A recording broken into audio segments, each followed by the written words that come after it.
Bienvenidos a NTD en español, soy Mayra Jaime y vayamos directo a la información. La inflación es el tema que más preocupa a los votantes mientras se acercan las elecciones de medio término, pero el presidente Biden mantiene una visión optimista. Después de casi un año de que un hombre arrolló con su coche un desfile navideño en Wisconsin, un jurado llegó a un veredicto. Hay nuevas estrategias en el campo de batalla por el aborto. 2 ciudades conservadoras de Nuevo México están encontrando la manera de eludir la ley de su estado. El gobernador de Florida, Ron DeSantis, dice que se avecina más ayuda por el huracán Ian, mientras que muchos siguen trabajando duro para volver a la normalidad.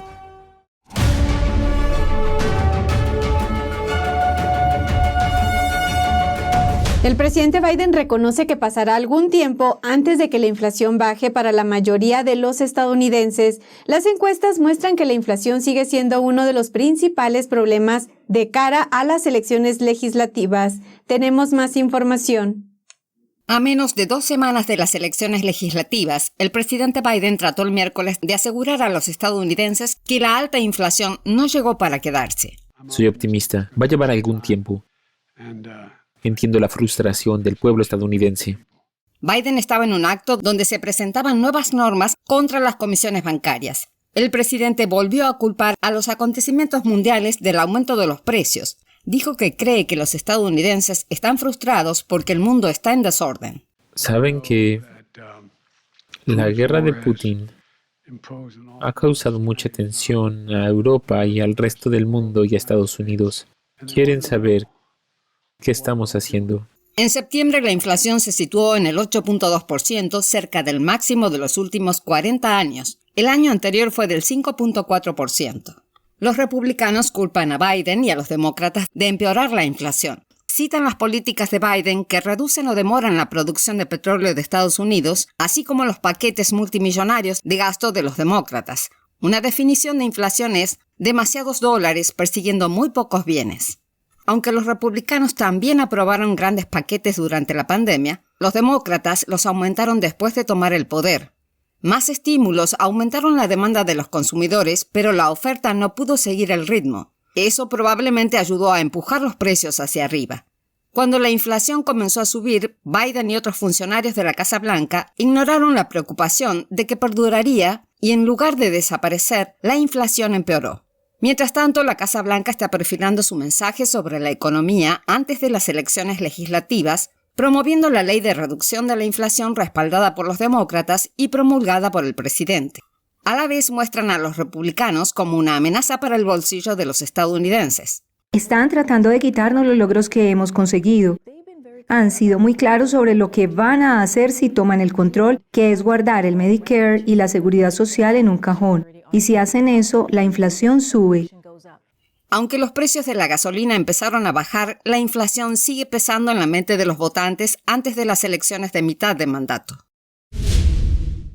Las elecciones del 8 de noviembre están cada vez más cerca. Veamos las contiendas clave para gobernador. Los acontecimientos de los 2 últimos años pusieron en evidencia el poder de los gobernadores, quienes desempeñaron un papel decisivo en la lucha contra la pandemia de COVID-19. Recientemente se produjeron nuevos enfrentamientos sobre el futuro del acceso al aborto.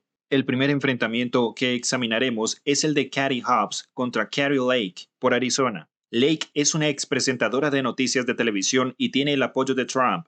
La candidata que cuestionó la eficacia de las vacunas COVID-19 se centra en la economía, el control de la frontera y está en contra del aborto. Katie Hobbs es una trabajadora social que ocupó el cargo de secretaria de Estado en Arizona desde enero de 2019. Centró su campaña en garantizar el acceso al aborto. Ahora vamos a Kansas con la batalla entre la demócrata Laura Kelly y Derek Smith. La gobernadora Kelly centró su campaña en la educación, la atención médica y la economía. Smith, quien fue fiscal general de Kansas desde 2011, defendió las leyes del estado contra los matrimonios del mismo sexo y se opuso a los esfuerzos para despenalizar la marihuana. En Nevada, el gobernador demócrata Steve Sisolak se enfrentó a Joe Lombardo. El gobernador Sisolak enfrentó una de las tasas de inflación más altas del país. El estado se vio muy afectado por cierres durante la pandemia, ya que depende del turismo. El sheriff del condado de Clark, Joe Lombardo, que cuenta con el apoyo de Trump, se centró en temas más cotidianos, incluyendo la educación y la expansión de la elección escolar. En Oregón hay una batalla en 3 sentidos. La demócrata Tina Kotek, que inició como la favorita, desempeñó un papel en el aumento del salario mínimo en su estado. La candidata independiente Betsy Johnson demostró ser una competidora formidable y los demócratas temen que pueda arruinarles la fiesta en la contienda. Es una defensora de los derechos de uso de armas y se complace en ser atacada tanto por la izquierda woke como por la llamada derecha radical. Culpó a las políticas demócratas liberales de tener las calles llenas de basura y tiendas de campaña. La campaña de Johnson abrió el camino a la victoria de la republicana Christine Drazan. Drazan se opuso al mandato de vacunación contra el COVID-19. También está en contra de que los atletas transgénero participen en eventos de un género específico. Y en Wisconsin, el gobernador demócrata Tony Evers se enfrenta al aspirante republicano y empresario Tim Michels. Evers se centró en el acceso al aborto, mientras que Michels se centró en la delincuencia y la inflación. Los republicanos culpan a Evers de un aumento del 70% en los homicidios en Wisconsin de 2019 a 2021. Mientras tanto, en Michigan, la gobernadora demócrata Gretchen Whitmer enfrenta a la aspirante republicana Tudor Dixon. Whitmer hizo de su apoyo al acceso al aborto la pieza central de su candidatura para un segundo mandato. Dixon es una comentarista conservadora que propuso una medida para prohibir a los atletas transgénero participar en competencias de un género específico. Y también una medida que prohíbe la discusión sobre temas de género y sexualidad con los estudiantes más jóvenes en los salones de clase. Veamos el caso de Nuevo México. Allí la gobernadora demócrata Michelle Lujan Grisham se enfrenta al republicano Mark Ronchetti, meteorólogo de la televisión. Ronchetti se centró en la delincuencia y los cierres de escuelas durante la pandemia. Lujan Grisham se presentó como alguien que tuvo que tomar decisiones difíciles y se burló de la falta de experiencia política de su oponente. Seguimos con Pensilvania. El fiscal general demócrata Josh Shapiro enfrenta al senador estatal republicano Doug Mastriano. Mastriano es un conservador que lideró el rechazo del Partido Republicano a los resultados de las elecciones presidenciales de 2020 en Pensilvania. Shapiro prometió mantener el acceso al aborto hasta las 24 semanas de embarazo, lo que actualmente es legal en Pensilvania. Y en Georgia, el gobernador republicano Brian Kemp enfrenta a la aspirante demócrata Stacey Abrams en una revancha tras enfrentarse hace 4 años. Kemp despertó la ira de Trump en 2020 cuando rechazó sus esfuerzos para buscar más votos en el estado. Kemp es un conservador que apoyó una nueva forma electoral de gran alcance y la prohibición del aborto de 6 semanas que entró en vigor con la anulación de Roe vs. Wade. Abrams intenta llamar la atención sobre la restricción del aborto por parte del gobernador y su oposición a la expansión del Medicaid. Por último, en el estado de Florida, el gobernador Ron DeSantis se enfrenta al congresista demócrata Charlie Crist. DeSantis saltó al estrellato por su resistencia a los cierres por COVID, al uso de mascarillas en las escuelas, a los requisitos de vacunación y a su legislación sobre los derechos de los padres, que prohíbe instruir sobre orientación sexual e identidad de género a los niños en las escuelas. Crist es un exdemócrata que dejó el Partido Republicano en 2010. Él promete luchar por los floridanos LGBT y derogar la nueva legislación de DeSantis. Además, es un defensor de la legalización de la marihuana. La representante Mayra Flores denunció este miércoles que se le impidió unirse al caucus hispano del Congreso, el principal caucus de miembros latinos en Capitol Hill. En declaraciones a Town Hall, Flores dijo que decidió solicitar unirse al caucus hispano del Congreso para trabajar de forma bipartidista, pero que esta negación demuestra un sesgo hacia las latinas conservadoras que no se ajustan a cierta narrativa. La representante Mayra Flores es la primera mujer nacida en México que es elegida para el Congreso. También representa un distrito fronterizo que es en su mayoría latino. El caucus hispano afirma en su sitio web que su función es servir como un foro para que los miembros hispanos del Congreso se unan en torno a una agenda legislativa colectiva.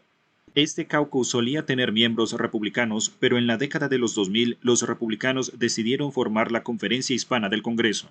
Esta no es la primera vez que un caucus rechaza a un congresista. El año pasado se le impidió al representante republicano Byron Donalds unirse al caucus negro presuntamente por razones partidistas.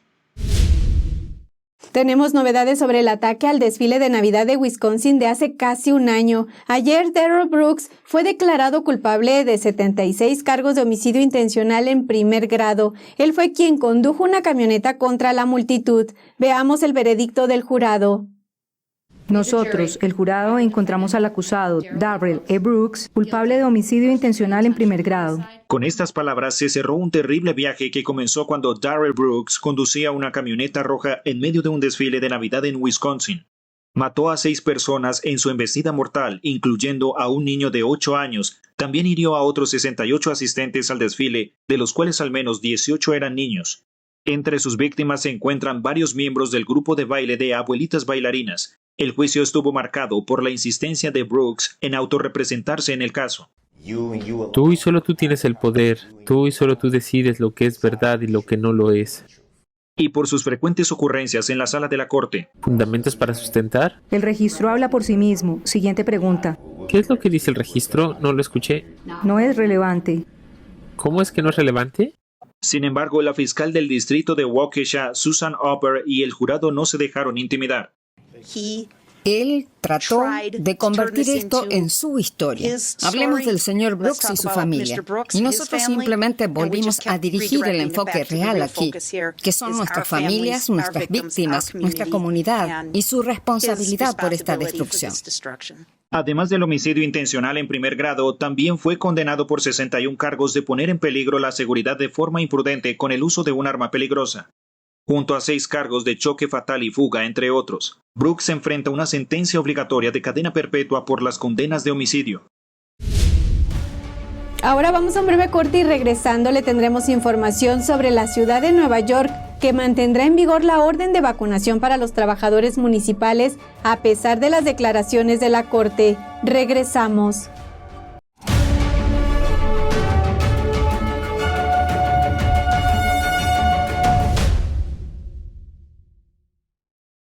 La sexta competencia internacional de piano NTD tendrá lugar en el Merkin Hall de la ciudad de Nueva York.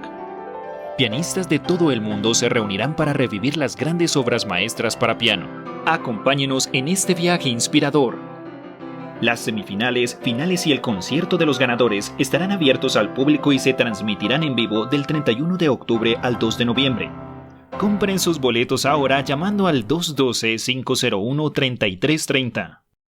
Creo que informarse de verdad es más que solo conocer los hechos, es investigar, es buscar la verdad para ser libre.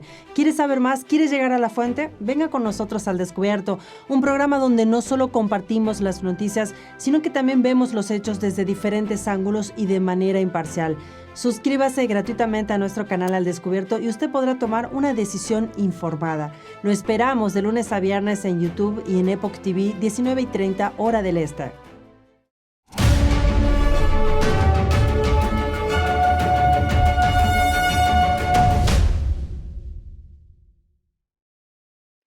Los agentes de la patrulla fronteriza en la zona de El Paso, Texas, detuvieron a más de 38,000 inmigrantes ilegales en las 3 primeras semanas de octubre.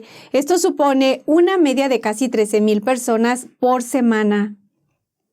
Esta cifra es superior a la de enero, cuando los agentes de El Paso detuvieron una media de 45,000 inmigrantes por semana. Los cruces ilegales en El Paso han aumentado durante todo el año. La región se ha convertido en el nuevo punto crítico después de Del Río, Texas. La ciudad está recibiendo millones de dólares de la FEMA para alimentar, alojar y transportar a los inmigrantes ilegales una vez que son liberados por la patrulla fronteriza. Se ha puesto en marcha una operación gigantesca en colaboración con ONG locales para proporcionar comida y habitaciones de hotel a miles de inmigrantes. Algunos miembros del Consejo de la ciudad estaban presionando para que se declarara un estado de desastre local, ya que los costos se dispararon. Sin embargo, el alcalde Oscar Leeser dice que la Casa Blanca les pidió que no lo hicieran en este momento. La Casa Blanca no respondió a una solicitud para que confirmara la afirmación de Leeser. El nuevo frente en la batalla contra el aborto en Estados Unidos se encuentra en las remotas llanuras de Nuevo México. Allí 2 pueblos conservadores se disponen a prohibir el procedimiento a pesar de que sigue siendo legal en el estado. Tenemos la historia. Están en camino de convertirse en la primera ciudad de Nuevo México que es un santuario para los niños no nacidos. Las ciudades de Clovis y Hobbs ni siquiera tienen clínicas de aborto, pero son puntos estratégicos porque están cerca de la frontera con Texas. Texas fue uno de los primeros estados en imponer una prohibición casi total del aborto y los proveedores de este servicio pueden enfrentarse a una pena de prisión de por vida. Uno de los mayores proveedores independientes de servicios de aborto en Estados Unidos afirma que las medidas legales adoptadas en esas ciudades le hacen reconsiderar la posibilidad de reabrir una clínica en el este de Nuevo México. Eso es música para los oídos de este abogado antiaborto de Albuquerque. Esta industria es peligrosa. Solo hay que leer lo que ocurre en Albuquerque. abortos en habitaciones de hotel, traficantes que vienen a tu barrio. Los activistas pro vida esperan que otras ciudades sigan a Clovis y Hobbs para reducir enormemente los lugares donde se siguen realizando abortos. Nuestro plan es no parar. Estamos planeando que en cualquier estado aquí en la nación, donde haya una población que quiera avanzar en hacer su ciudad una ciudad santuario para los no nacidos, vamos a ayudarles a lograr eso. Es probable que Clovis y Hobbs se enfrenten a desafíos legales, pero medidas similares sobrevivieron a demandas en Texas.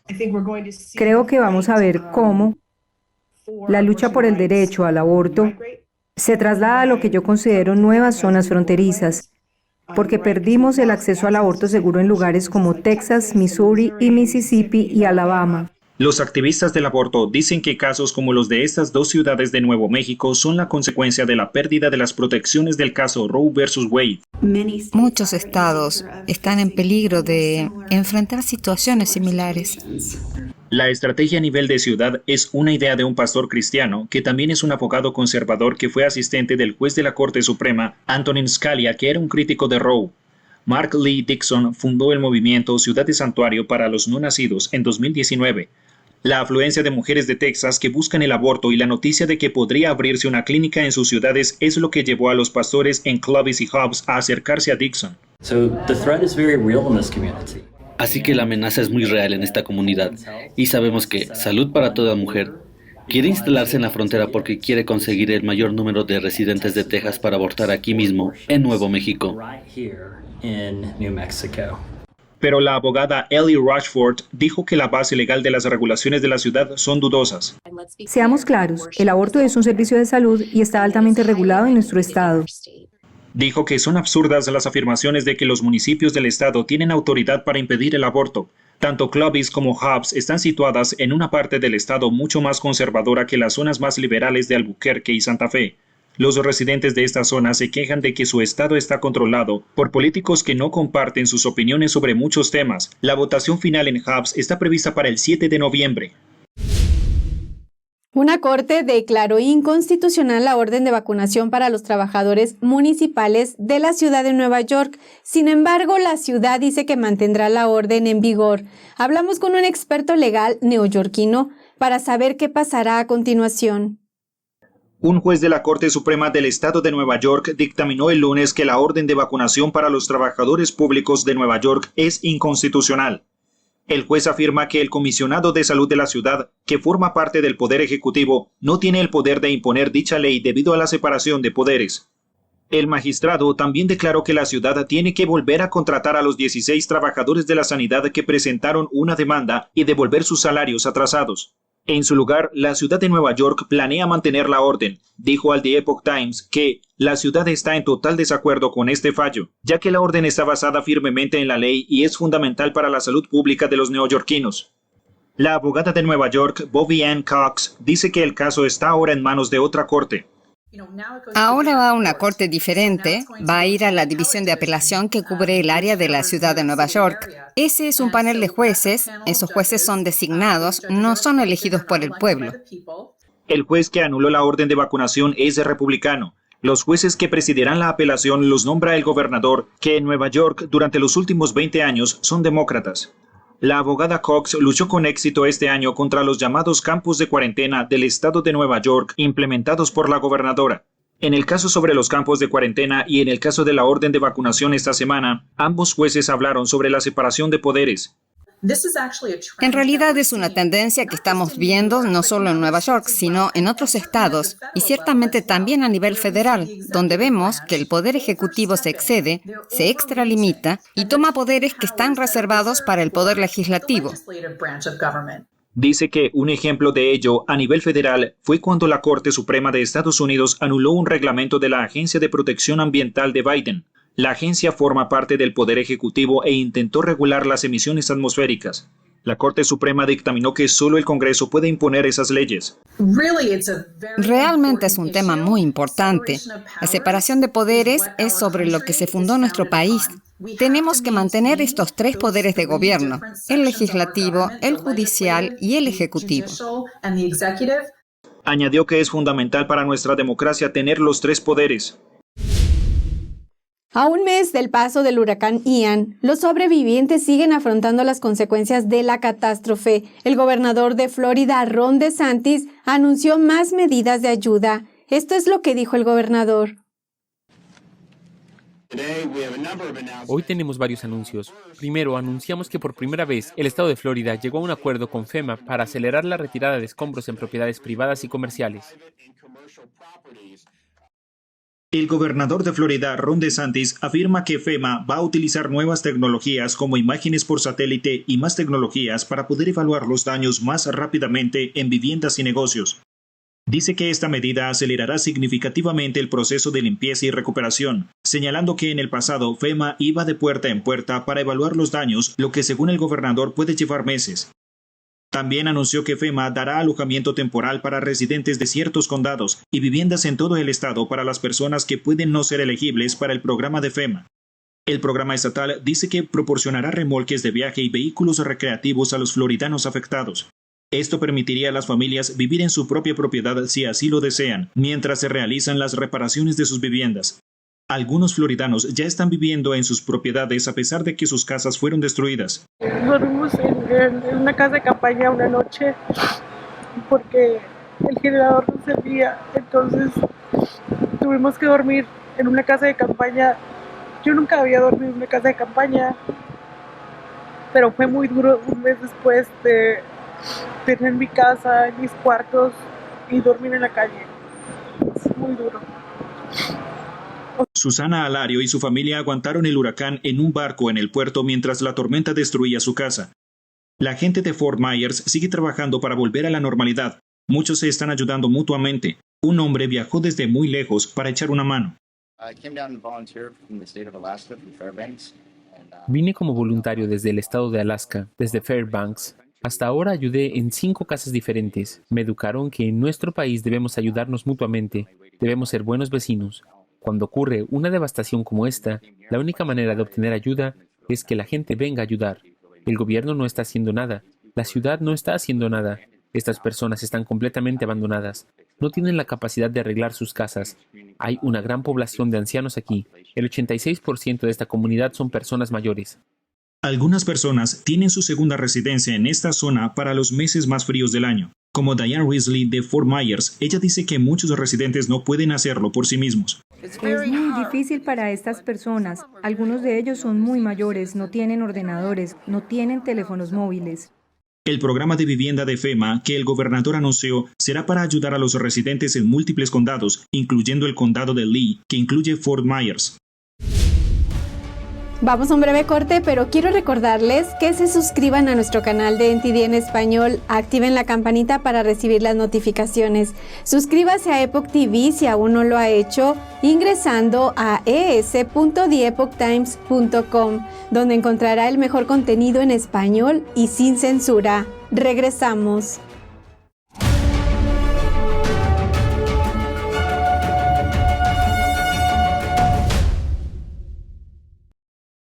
Saludos desde En Primera Plana de NTD, el lugar donde buscamos respuesta a tus preguntas, donde tocamos los temas que importan, que impactan nuestras vidas, y no solo vamos a tocar la superficie. Nuestra misión es que tú entiendas profundamente lo que está ocurriendo en nuestras comunidades.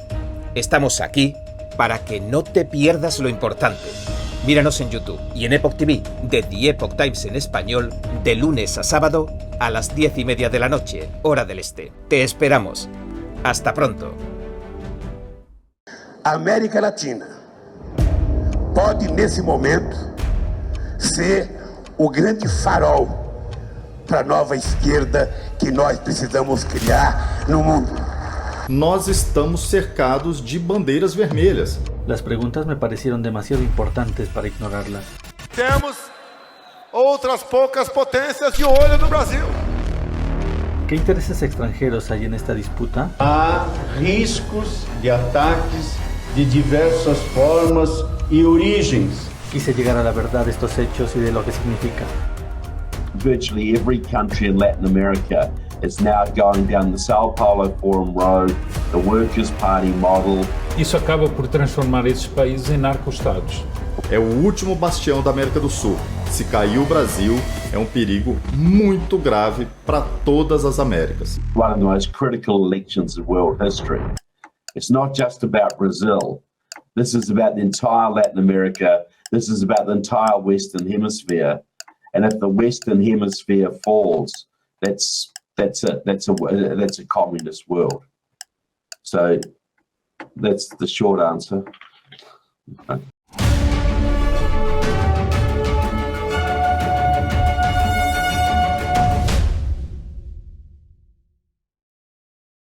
Brasil elegirá presidente este fin de semana. El actual presidente Bolsonaro lidera uno de los últimos gobiernos de derecha en Sudamérica y hoy analizamos a su contrincante Lula.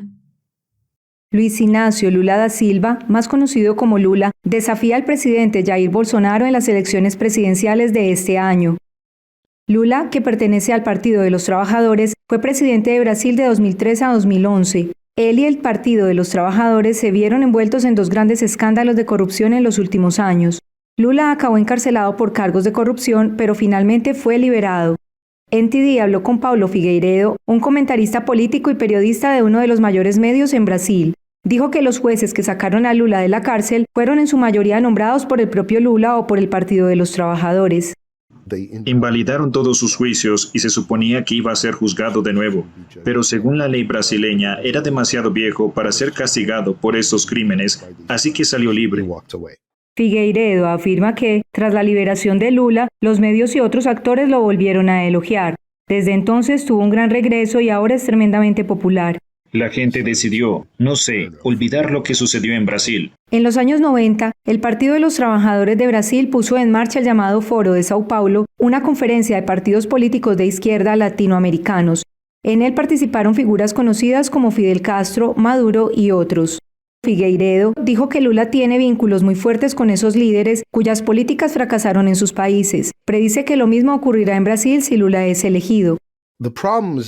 El problema es que, una vez que la izquierda toma el poder, el proceso de empoderamiento y de ruptura social es bastante rápido.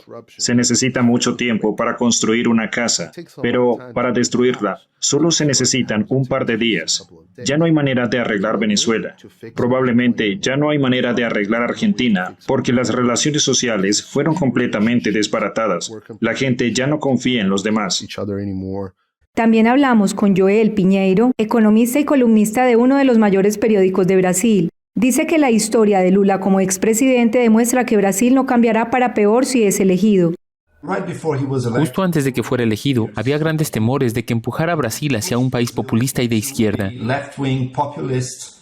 especialmente en lo que respecta a la economía. Y eso simplemente no ocurrió. Resultó ser bastante pragmático. Pinheiro dice que las investigaciones por corrupción que llevaron a Lula a la cárcel no solo involucraron al Partido de los Trabajadores. El partido que tuvo el mayor número de políticos investigados y condenados es ahora parte de la base de Bolsonaro. Pinheiro también dice que muchos de los jueces que votaron para poner a Lula tras las rejas fueron nombrados por el propio Lula. La segunda vuelta de las elecciones presidenciales en Brasil tendrá lugar este domingo. Un nuevo informe sobre la pesca ilegal en el mundo alerta sobre las amenazas que Beijing representa para los países en desarrollo. Veamos los detalles. Según un informe reciente publicado por la Coalición de Transparencia Financiera, el régimen comunista chino estaría operando más de un tercio de los buques de pesca ilegal, causando miles de millones de dólares en pérdidas para los países en desarrollo. La Coalición de Transparencia Financiera es una red global de organizaciones que trabajan para reducir los flujos financieros ilícitos. Su informe señala que las 10 principales empresas involucradas en la pesca ilegal son responsables de casi una cuarta parte de todos los casos denunciados. 8 de estas empresas son de China, una de Colombia y otra de España. África y Asia son las regiones que registran la mayor pérdida económica de pesca ilegal en el mundo, según el informe. El continente africano representa la mitad de todos los casos registrados, mientras que en Latinoamérica, Argentina y Chile son los países con las mayores pérdidas en el continente. Matti Kohonen, director ejecutivo de la organización, señaló que la pesca ilegal es una industria masiva que amenaza el sustento de millones de personas en América Latina y el resto del mundo, especialmente de quienes viven en comunidades costeras en países en desarrollo. Para combatir la pesca ilegal, la coalición recomienda, entre otras cosas, que los gobiernos del mundo publiquen una lista actualizada de las embarcaciones ilegales para permitir multas y sanciones a las empresas y propietarios reales, además de monitorear y mejorar el sistema de identificación de embarcaciones. Y esto es todo por hoy. Gracias por acompañarnos. Los esperamos en nuestra próxima emisión a las 10 de la noche, hora del este, por epochtv.com/ES, la plataforma gratuita del Epoch Times en español. Que tengan una excelente tarde.